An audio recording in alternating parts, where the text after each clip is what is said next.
kecuali mereka menarik narasinya atau statementnya selama ini yang terus diglorifikasi, klaim sebagai cucu Nabi, menarik Betul, ucapan itu. betul. Nah, Kalau persoalan mereka menarik, nasabnya mau bagaimana itu kan nasab internal mereka, kita nggak campuri ya. Tapi sampai detik ini kan kita betul, tidak pernah dengar, baik ucapan maupun pernyataan resmi bahwa mereka sudah mencabut klaim sebagai cucu Nabi kan nggak pernah kita dengar. Begitu, Gus? betul sekali. Kalau mereka menarik klaim sebagai cucu Nabi, Yang terkait mengenai 3 hal yang dilakukan oleh kelompok Ba'alwi ya. 3 hal tadi yang jenengan sebut ya, seperti ya penyimpangan seksual, kemudian tidak bertakwa, dan seterusnya itu. Apakah para Ba'alwi atau beberapa nama yang panjenengan sebutkan itu nanti kan bisa dijawab begini loh, kan tidak semua Ba'alwi seperti itu.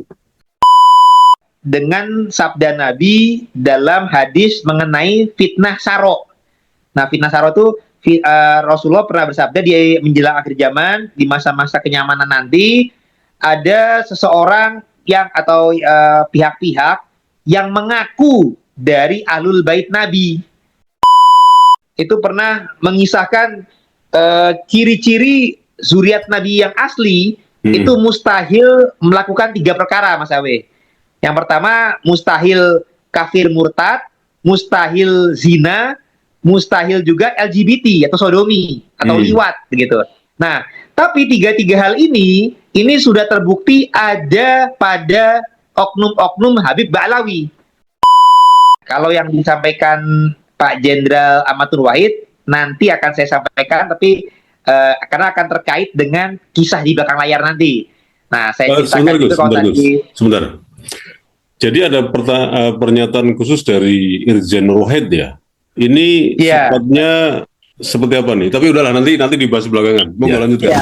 Itu saya. Assalamualaikum sahabat Awi Kertapati. Seperti biasanya di sebelah saya beliau Tubagus Mogi atau Gus Mogi, yang pada kesempatan ini kita mau membahas beberapa hal yang terkait dengan acara di Pemalang beberapa saat yang lalu yang sekaligus menandai 1 tahun peringatan ketika seorang imigran Yaman, Rizik Syihab, itu ditolak oleh PWLS dan memang ada insiden di situ. Dan sekaligus pembentukan kepengurusan PWLS di tingkat kecamatan. Nah, sebelum nanti kita bertanya banyak hal kepada Tubagus Mogi yang memang sebagai Sekjen PW Pusat ya, dan pada saat itu hadir. Bukan, Ketua 1, mohon maaf. Ketua 1 PW Pusat. Jadi sekaligus beliau datang Tubagus Mogi dan sebagai Ketua 1 PWLS Pusat. Nah, nanti kita bisa bertanya banyak hal, tapi sebelumnya Gus, saya akan putarkan VT dari Bang Haji Rumai Rama yang saat itu memang hadir. Kita simak VT-nya. Dan PWLS pimpinan Gus Abbas adalah satu-satunya organisasi yang secara konsentrat, serius mencegah gerakan Ba'alawi. Yang pertama, untuk menyesatkan umat dengan khurafat-khurafatnya, menyesatkan umat dengan hal-hal yang bersifat menduakan Allah SWT, menyembah-nyembah foto, menyembah-nyembah figur, menyembah-nyembah kuburan.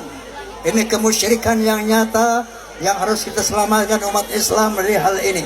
Akidah umat Islam harus kita jaga dari kemusyrikan seperti ini. Dan yang kedua, mereka punya agenda yang besar untuk menguasai Indonesia.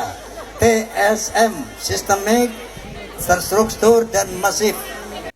Oke, itu sekilas VT dari Bang Haji Rumai Rama.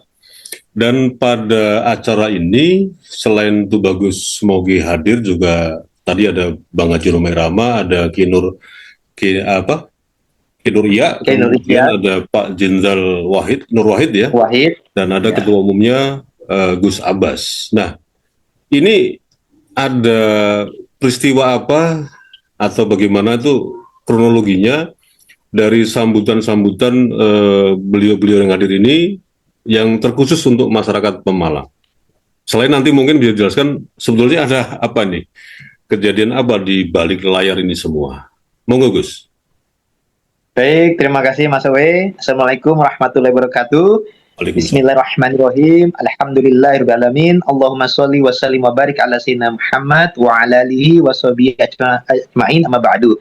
Yang kami hormati Mas Awe Kertapati selaku pemilik room daripada channel ini, dan termasuk para saudara-saudara pemirsa dimanapun berada.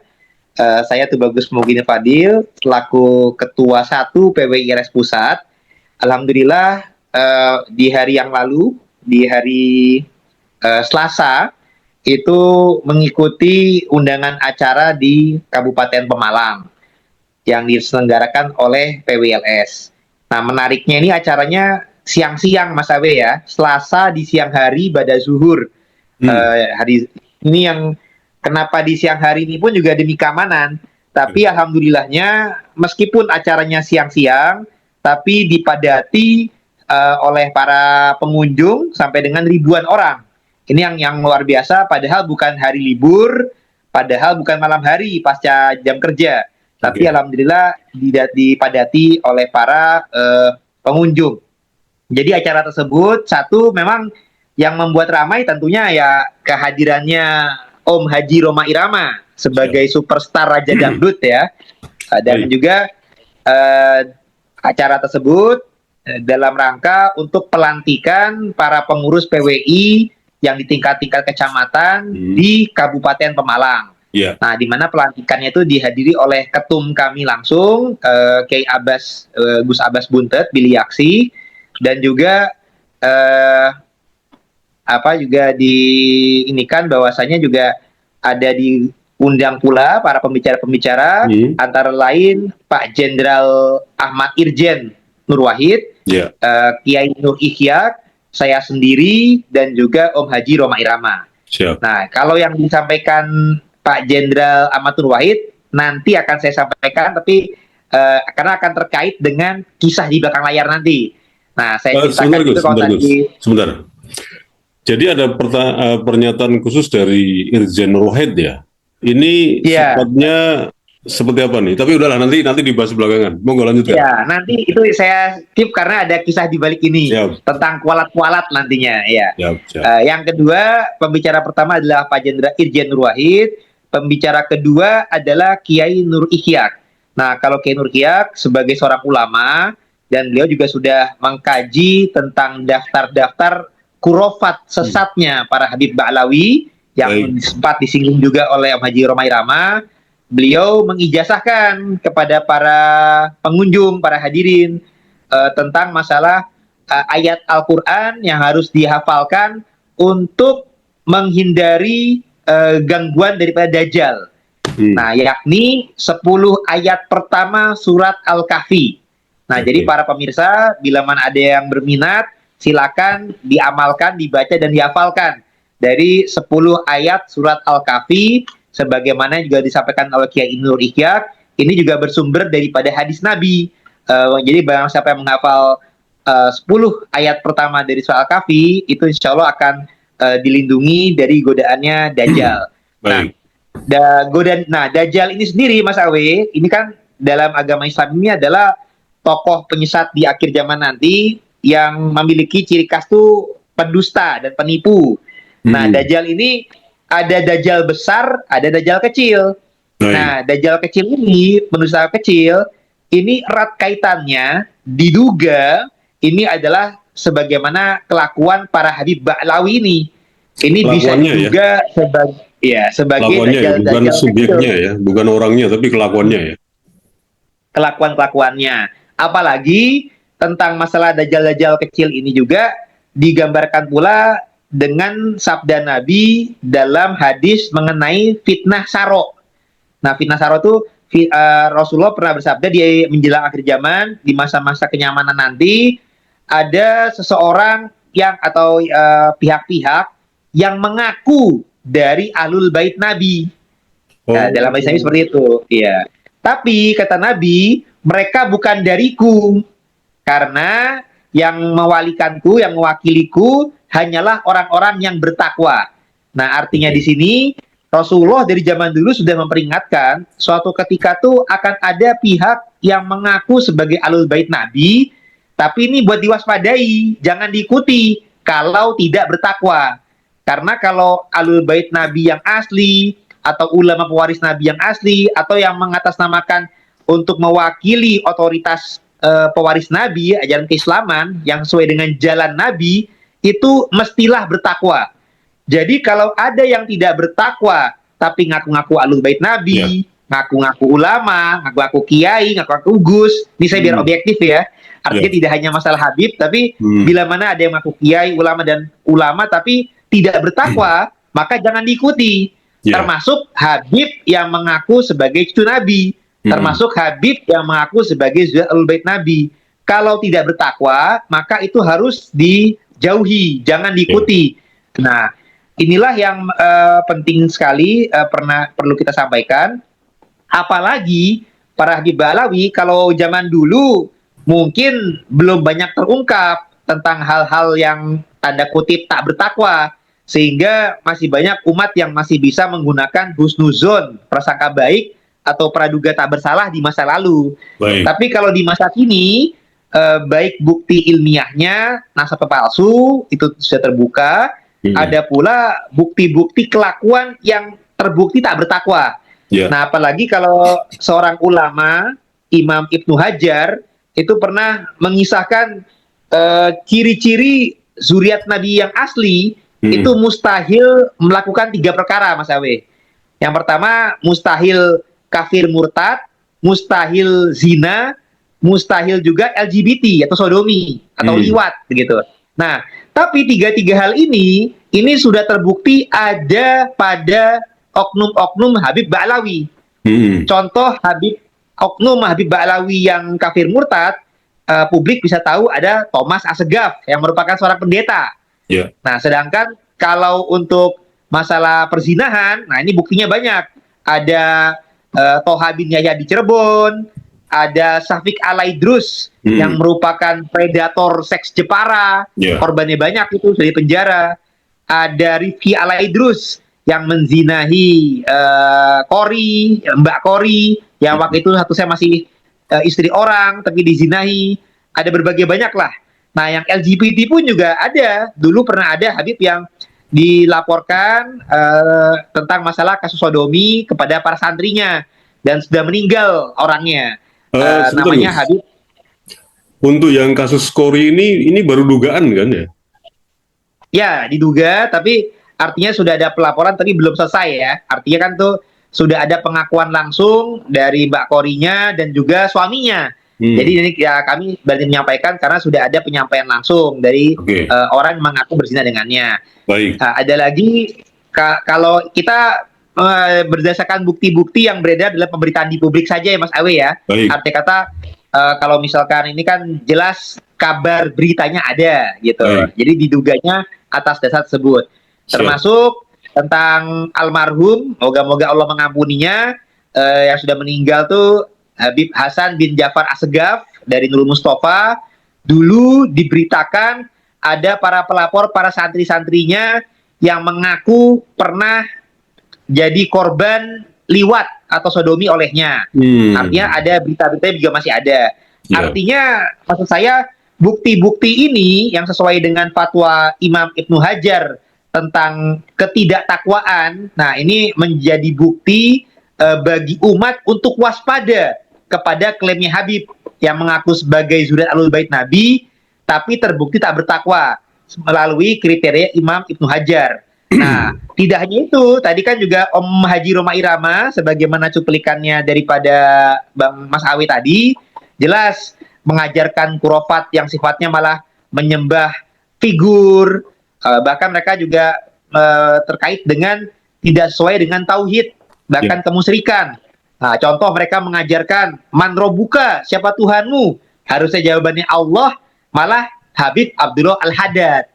Nah, man nabiyuka, harusnya Nabi Muhammad SAW, malah menjawabnya Habib Abdullah Al-Haddad. Ini kan juga sesat.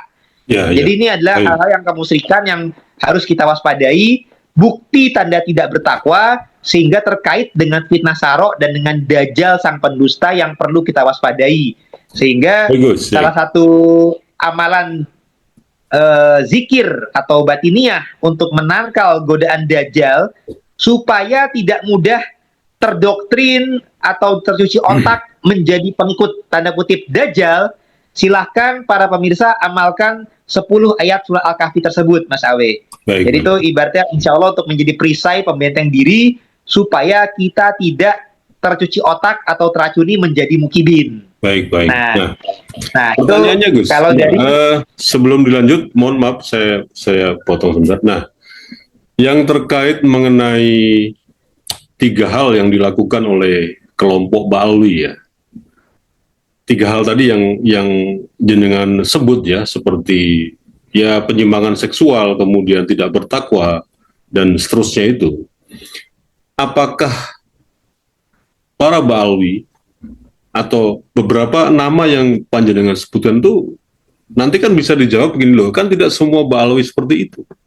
Itu hanya oknum saja. Artinya itu juga tidak mewakili dari kami. Kan mereka bisa jawab seperti itu, Gus.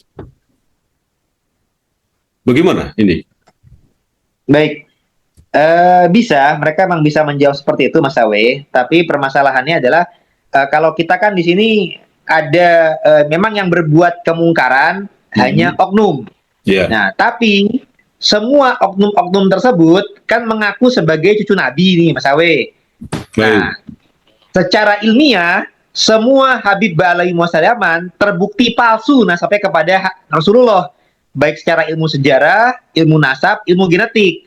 Nah, permasalahannya ketika mereka mengaku-ngaku sebagai cucu Nabi dan melakukan kemungkaran, itu ada 2 hal. Itu satu, termasuk melecehkan dan merendahkan nama baik Nabi, dan kemudian tuh bisa menyesatkan umat sehingga menyangka mereka benar, menyangka ulama cucu Nabi itu seperti itu, dan umat bisa terperdaya. Ini yang perlu diwaspadai. Arti kata gini, Mas Awe, Baik. kalaulah seseorang melakukan kemungkaran itu atas nama dirinya sendiri, ya yang kena masalah hanya dia. Tapi Oke. ketika dia melakukan kemungkaran atas nama cucu Nabi atau atas nama leluhurnya, siapapun itu Baik. akan membawa malu nama leluhur. Tidak hanya Oke, Nabi, oke. misalkan. Kalau misalkan kita saja waktu kecil nih, kalau kita nakal, itu kita bisa bikin malu orang tua kita. Baik. Kalau kita mengikuti mungkar. Apalagi ini berlaku mungkar membawa-bawa turunan Nabi, maka itu akan memalukan nama Nabi. Nah, kalau dalam kriteria MUI, itu termasuk melecehkan dan merendahkan nama baik Nabi. Oh, Nabi itu mengajarkan akhlak mulia, mengajarkan ketakwaan, kok ini yang mengaku cucunya malah menzalimi orang lain, malah dawir, malah mencabuli orang, malah menzinai orang. Nah, kalau cucu Nabi saja begitu, bagaimana umat Islam yang lain? Betul, betul. Nah, ini yang mengaku turunan Nabi, yang mengaku ulama saja berani melanggar. Baik. Bagaimana umat Islam yang lain? Jadi ini akan merusak citra baik nama Islam, gitu Mas Awe. Nah, sehingga meskipun oknum-oknumnya ini hanya sebagian, tapi semua nasabnya palsu, sehingga kami memperingatkan hati-hati jangan membawa-bawa klaim sebagai cucu Nabi, tapi kelompoknya ini banyak perbuatan-perbuatan mungkar yang mereka belum tobat, mereka belum minta maaf kepada publik, tapi terus-menerus mengklaim sebagai cucu Nabi, terus-menerus menggalang opini publik untuk tetap husnuzon kepada mereka. Bahkan mereka mengadu domba umat Islam Nusantara, mukmin pribumi, untuk asa golok, asa turit kepada yang tidak percaya mereka kepada sebagai cucu Nabi. Itu yang berbahaya di situ, Mas Awe.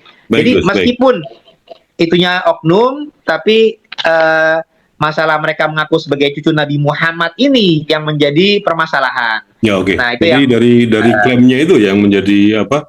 Akhirnya publik pun menilai ya walaupun cuman oknum 3 atau 4 orang atau lebih atau enggak semuanya, tapi kan mereka mewakili kelompok mereka yang di mana-mana pasti klaimnya kan sebagai cucu Nabi. Itu persoalannya kan? Betul, betul. Apalagi itu sudah dari berbagai marga ya. Ada marga Alaidrus, marga kalau yang berbagai kemungkaran ya. Kan kalau Alaidrus tadi yang masalah zina, ada Asegaf yang masalah LGBT, ada masalah Asegaf, belum lagi kalau masalah tidak tak kuasa ujaran kebencian dan lain-lain yang masalah kasus-kasus di Indonesia. Ada Bin Smith, ada Shihab, ada pembelokan sejarah oleh Bin Yahya. Apalagi itu sudah ada penelitian tes DNA pun juga terbukti baik itu Jamalul Lail, Shihab, Assegaf, Alaidrus itu nasabnya palsu semua. Jadi ini saling kait mengait, Mas Awe. Sehingga kecuali gini Gus ya, kecuali mereka menarik narasinya atau statementnya selama ini yang terus diglorifikasi, klaim sebagai cucu Nabi, menarik ucapan itu. Betul. Nah, persoalan nasabnya mau bagaimana itu kan nasab internal mereka, kita nggak campuri ya. Tapi sampai detik ini kan kita tidak pernah dengar baik ucapan maupun pernyataan resmi bahwa mereka sudah mencabut klaim sebagai cucu Nabi, kan nggak pernah kita dengar. Begitu Gus? Betul sekali. Kalau mereka menarik klaim sebagai cucu Nabi, mereka mau berbuat mungkar, mereka mau dipenjara dan lain-lain, itu hanya atas nama merekanya saja. Tapi ketika mereka mengklaim sebagai cucu Nabi, maka itu akan melecehkan dan merendahkan Nabi. Mosok yang mengaku turunannya, yang mengaku ulama darinya, tapi kok tidak bisa menjadi contoh kepada umat banyak. Itu ibaratnya gini loh Mas Abi, kalau di orang Jawa, orang tua yang baik kan harusnya bisa mendidik anak, bisa mendidik keturunannya. Nah ini ngaku-ngaku berbuat ini ketahuan sebagai anak si A gitu, kan pasti bikin malunya, si A ini nggak bisa mendidik anaknya, nggak bisa mendidik keturunannya. Nah, kecuali kalau si anak itu nggak bawa-bawa dirinya sebagai keturunan siapa, emang personalnya dia. Tapi selama Habib Ba'alawi melekat sebagai cucu Nabi, maka berbagai kemungkarannya itu akan menyeret nama baik Nabi Muhammad sebagai seakan-akan tidak bisa mengurus atau mendidik keturunannya. Tidak ada yang sifatnya kaderisasi pendidikan yang baik di keluarga turunan Nabi. Seakan-akan kan seperti itu Mas Awe. Ini akan melecehkan dan merendahkan nama baik Nabi, melecehkan ajaran Islam itu sendiri. Ajaran Islam ini akan digambarkan seakan-akan kalau cucu Nabi saja biadab, bagaimana umat Nabi kan akan tercemarkan. Jadi itulah yang kita khawatirkan seperti itu Mas Awe. Nah, dan juga saya tambahkan lagi nih Mas Awe, bahwasanya Om Haji Roma Irama dalam penyampaian di acara Pemalang itu juga menyampaikan kepada publik bahwasanya yang kita lawan ini bukan para pribumi Mukibin, bukan. Jadi Mukibin itu bukan lawan kita. Mereka tetap merupakan saudara-saudara kita, tetap merupakan ladang amal untuk kita ikhtiar menyadarkan umat atau menyadarkan mereka. Mereka juga bagian dari umat Nabi. Jadi para Mukibin ini bukan lawan kita, bukan musuh kita. Mereka tetap saudara-saudara kita dan bahkan sebagai ladang amal pahala kita untuk beribadah. Dan Om Haji Roma Irama juga menyatakan mereka itu juga sebagai korban cuci otak, korban doktrinasi dari para kabit itu sendiri. Nah makanya kalau saya sambungkan dengan tadi tausiahnya dari Kiai Haji Nur Ikhyak, salah satu caranya kita ikhtiarnya dengan mengamalkan atau menghafalkan surat Al-Kahfi tadi. Nah, cuma artinya ini bisa disambungkan dengan Nyam Haji Roma Irama. Jadi kita himbau bahwasanya Mukibin bukan lawan kita, tapi saudara-saudara kita yang perlu disadarkan. Nah, sedangkan kalau apa yang saya sampaikan di sana, pertama-tama karena saya di bidang persilsilahan dan persejarahan, di mana dalam ajaran agama Islam itu kan diajarkannya ta'lamu min ansabikum matasiluna hamakum. Pelajarilah dari nasabmu sesuatu yang dapat membantumu menghubungkan silaturahim. Jadi nasabmu itu. Nah, makanya saya banyak menjelaskan bahwasanya orang-orang Pemalang itu ternyata ada persaudaraan, baik dengan Jenderal Nur Wahid, dengan Om Haji Roma Irama, dengan saya, meskipun saya dari Banten, itu. Jadi saya mengkaitkan tentang istilahnya karena ternyata di Pemalang itu terkait dengan sejarahnya Pangeran Benowo yang merupakan anak daripada Sadai Jaka Tingkir.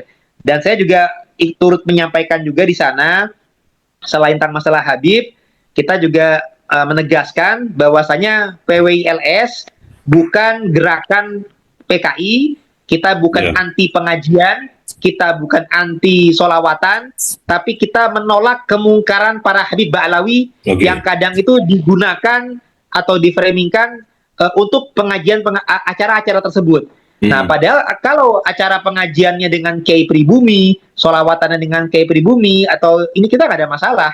Yang kita masalahkan adalah mengundang Habibnya tadi. Dan bila Habib-Habib masih terus diundang, Mas Awe, ini dikhawatirkan akan terus membiarkan kemungkaran terjadi di tengah masyarakat. Nah, misalkan kalau ada kiai, ada ustadz atau masyarakat masih mengundang Habib, seakan-akan Habib ini masih dibiarkan untuk mengaku sebagai cunabi, dibiarkan mengaku sebagai ulama. Nantinya ketika mereka ada pihak-pihak mereka melakukan kemungkaran, dawir, pencabulan, penyesatan, ini nggak terasa, masyarakat jadi nggak waspada. Makanya kami menolak kemungkaran tersebut.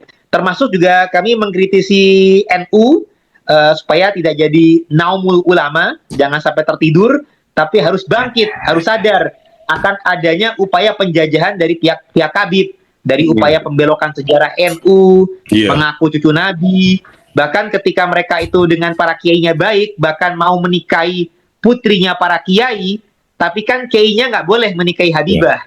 Dan apabila di atasnya cukup baik, tapi hubungan baik Habib dengan kiai, ini akan dimanfaatkan oleh Habib untuk menzalimi bagian bawahnya, menzalimi akar rumputnya.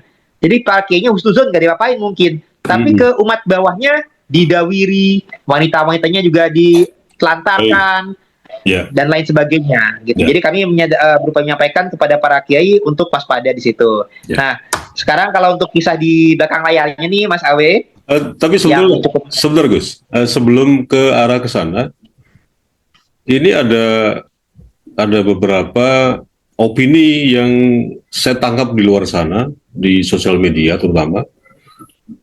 Kenapa sampai detik ini, ya saya tahulah panjenengan awal-awal memang munculnya polemik klaim Ba'alawi sebagai durian Nabi, kan saya tahu persis ya perjalanan panjenengan dari awal. Nah, sampai detik ini itu ada semacam opini, kok ini arahnya rebutan nasab, artinya rebutan nasab yang arahnya kepada durian Nabi, tapi rebutannya antara Ba'alawi dan Wali Songo. Ini opini seperti ini gimana, Gus? Baik, terima kasih. Itu sebenarnya salah ya Mas Awe ya. Kalau dibilang rebutan nasab tidak, tapi kalau keluarga Wali Songo karena dizalimi maka berhak berlaku adil membalas. Tapi bukan rebutan. Artinya gini, Wali Songo ini memang punya riwayat data sejarah keturunan Nabi. Tapi keluarga Wali Songo tidak minta pengakuan dari masyarakat untuk diakui sebagai cucu Nabi, tidak. Karena keluarga cucu Nabi Muhammad ya. Karena kalau keluarga Wali Songo sifatnya menjaga silsilah itu hanya untuk menyambung silaturahim antar keluarga Wali Songo saja. Jadi bukan untuk supaya umat itu mau mengakui sebagai cucu Nabi Muhammad, kemudian dawir, itu nggak ada. Kalau keluarga Wali Songo tidak seperti itu. Nah, keluarga Wali Songo itu clear ya berarti. Kenapa? Berarti clear ya? Iya, betul clear. Nah. Hanya saja keluarga Wali Songo kan berhak nih Mas Awe untuk menjawab atau mengcounter daripada pihak Habib. Karena pihak Habib zaman dulu yang menyatakan nasab keluarga Wali Songo tertolak. Pihak Habib juga menyampaikan Wali Songo nggak punya keturunan. Kemudian menyampaikan Wali Songo itu dari Ba'alawi Yaman. Dan mereka menyampaikan seakan-akan tuh kalau nggak ada jasanya para Ba'alawi, orang umat Islam Nusantara itu masih nyembah pohon dan batu, tapi klaim tersebut mengatasnamakan Wali Songo. Nah, sehingga wajar kalau keluarga Wali Songo kemudian mengcounter itu. Tapi bukan dalam rangka rebutan nasab. Bukan, gitu. Karena meskipun ini udah clear, Gus ya. Nah, coba ini karena waktunya terbatas, terakhir dari pernyataan panjenengan nanti ada hal pernyataan dari Irjen Nur Wahid ini seperti apa, Gus? Baik, nah yang menarik, Pak Irjen Nur Wahid ketika naik ini kan didampingi kan di acara tersebut, yang hadir adalah Wakil Bupati Pemalang, namanya Pak Nur Kholis. Nah, di sana Pak Irjen Nur Wahid mendoakan beliau bahwasanya Pak Wakil Bupati ini semoga kedepannya akan menjadi Bupati Pemalang. Dan di hari itu juga, alhamdulillah, beliau menjadi PLT Pemalang. Oh, begitu. Dikarenakan Bupati Pemalang yang sebelumnya itu tertangkap OTT KPK.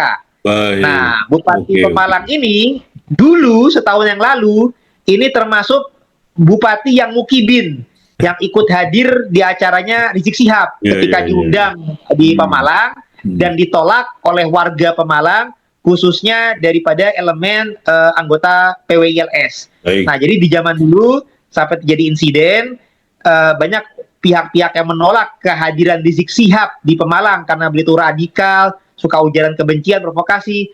Tapi Bupati Pemalang di masa itu mukibin. Oh. Nah, ternyata sekarang ini alhamdulillah doanya kita semua itu juga terjadi. Bahkan kan saya juga sempat menyampaikan, bila mana umat mau mencari keberkahan, carilah dari doanya para kiai, para gus di Nusantara, bukan dari para habib. Nah, di hari itu juga pernyataan saya maupun pernyataan dari Pak Jenderal Nur Wahid terbukti. Jadi Pak Jenderal Nur Wahid menyampaikan semoga yang wakil bupati itu menjadi Bupati Pemalang, hari itu juga terbukti. Dan juga saya ketika menyampaikan bahwasanya kalau mencari keberkahan pada Habib, yang didapat bukannya keberkahan, tapi musibah. Dan di hari itu juga terjadi yang yang Bupati Pemalang tertangkap OTT KPK. Jadi ini kami himbau juga kepada para mukibin untuk segera sadar dan tobat, jangan mendukung pelaku kemungkaran. Bila mana terjadi kemungkaran, didiamkan saja sudah tanda lemah iman. Apalagi kalau membela dan mendukungnya itu dosa dan bisa mendatangkan musibah-musibah atau ujian-ujian yang insya Allah untuk menyadarkan kita untuk kembali ke jalan yang benar, untuk mengikuti pewaris Nabi yang benar, yakni ulama. Ulama di Banten, Abu Ja'far tadi sudah menyampaikan bahwasanya al-ulama warasatul anbiya, yang menyerupakan pewaris Nabi adalah para ulama, bukan habib. Dan ulama Abu Ja'far tadi juga menyampaikan tidak ada Habib Ba'alawi yang cucu Nabi. Kurang lebih demikian, Mas Awe. Baik. Oke, ya seperti biasa sebagai closing statement dari acara di Pemalang tadi, coba panjenengan mulaikan lagi juga sekaligus sebagai penutup. Monggo, Gus. Baik, matur nuwun. Jadi para pemirsa yang channelnya Mas Awe yang kami hormati, kami muliakan, acara Pemalang ini menjadi tonggak bersejarah karena untuk mengenang bahwasanya tahun lalu itu sudah ada gerakan masyarakat Pemalang yang sadar untuk menolak hadirnya Habib di acara-acara pengajian. Jadi bukan pengajiannya yang ditolak, tapi kehadiran Habib di tahun lalu itu Habib Rizik Syihab itu karena merekanya belum bertobat, masih mengklaim-klaim sebagai cucu Nabi, tapi masih membawa-bawa kemungkaran, sehingga elemen masyarakat Pemalang tahun lalu itu sudah ada yang berani menolak. Bahkan terjadi insiden yang sifatnya itu patriotik, karena para anggota PWILS yang menolak di Pemalang itu tidak menggunakan senjata tajam, tapi berani melawan kemungkaran dan pendukung pelaku kemungkaran yang membawa senjata tajam, hingga membuat orang terluka parah, tapi alhamdulillah tetap selamat. Dan tahun ini merupakan peringatan kejadian tersebut, memperingati patriotismenya, dihadiri oleh para tokoh-tokoh yang menyampaikan ajaran-ajaran yang sifatnya untuk kebaikan. Sebagaimana Muhammadiyah Roma Irama menyampaikan, mukibin bukan lawan, tapi merupakan ladang amal dan dakwah. Kiai Nur Ikhya mengijazahkan tentang ada 10 ayat dari surah Al-Kahfi untuk menangkal kita dari godaan Dajjal yang kemungkinan besar diduga ajaran Habib Ba'alawi yang bisa mendoktrin, menipu, misalkan umat juga bisa mengarah ke sana. Dan juga Gus Abbas nanti anggota PWI, saya juga menyampaikan jangan sampai mencari keberkahan dari Habib, tapi dari Kiai, yang terbukti juga dari ucapannya Pak Jenderal Nur Wahid. Ini terbukti yang kemarin itu Bupati Pemalang terkena kualat, malah tertangkap OTT KPK, dan Wakil Bupati Pemalang alhamdulillah mendapatkan keberkahan, kemarin turut hadir mendampingi para ulama, sekarang menjadi PLT Bupati Pemalang. Sekian masukan dari kami untuk menjadi kewaspadaan dari umat. Kurang lebihnya mohon dimaafkan. Wallahu muwaffiq illa aqwamit thoriq. Assalamualaikum warahmatullahi wabarakatuh. Waalaikumsalam warahmatullahi wabarakatuh.